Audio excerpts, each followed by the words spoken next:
Welcome back everyone. Funny enough, I just recorded this video, but the mic quality was not good. I literally just bought a new mic too, and for some reason it's not working. So I guess we're stuck to the old one. But iOS 14 Beta 5 just got released, and we're going to take a look at it on the iPhone 6s again.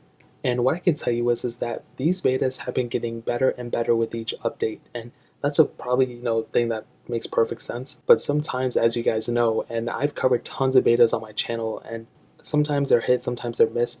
And this one seems to be better, I'll be honest, but again, with betas, sometimes the first day they're good, and literally the next day, a ton of people are complaining about problems, so we'll really take it by ear. I still would not recommend installing iOS 14, and I'll probably say that like 5 or 10 times in this video. Now, this was a pretty big update to begin with, and surprisingly, I'll go ahead and scroll all the way down to that screenshot.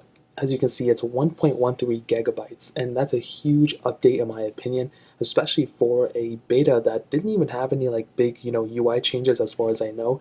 Now, with that being said, it doesn't mean there aren't any. We're still, this beta just came out like an hour or two ago, so we really don't know like everything about it. So we're just gonna have to wait and see until like more people mess with it and everything.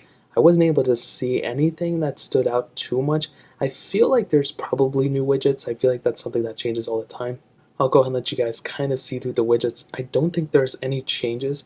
That for some reason looks a little different, like that search bar and that little star. I don't know why, I don't think I've seen that before, but I could be wrong. And then these are just basically the rest of the widgets, so I don't know if there's any new ones. But what's really cool, and I said this before in that video I just made that the audio wasn't good in, was that the smoothness factor of it seems really nice. It feels like this is a very smooth, device still, which is really surprising.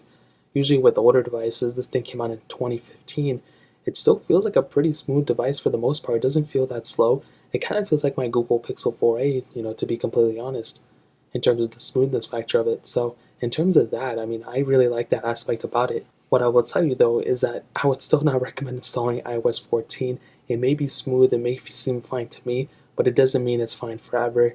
So definitely keep that in mind. And I think this is a pretty big bug fix update. I don't think this is an update for, people who just want to go and just get a bunch of UI changes and make things look better. I don't think this is that type of update. I don't think there's extra features added. I think this is strictly a bug fix update, but I could be wrong, who knows. Now, we did run a Geekbench score, so kind of to see it, gauge the performance a bit. And as you can see, I had 450 as my single core score and 1002 as my multi-core score. And those are really respectable scores in my opinion. And I just reran it, back in whenever this was, 22nd of July. So that was probably like beta 4, I think, or something.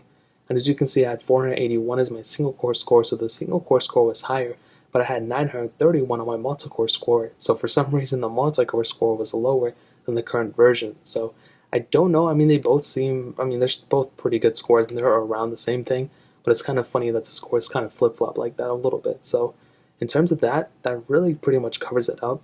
Like I said before, I would not install iOS 14, stick to iOS 13.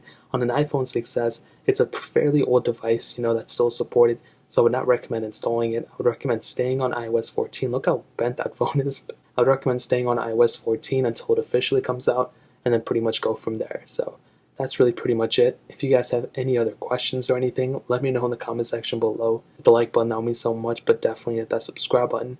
Every single subscriber that we get really does count, so it means so much if you guys can hit that. Also check out the other links down in the description as well.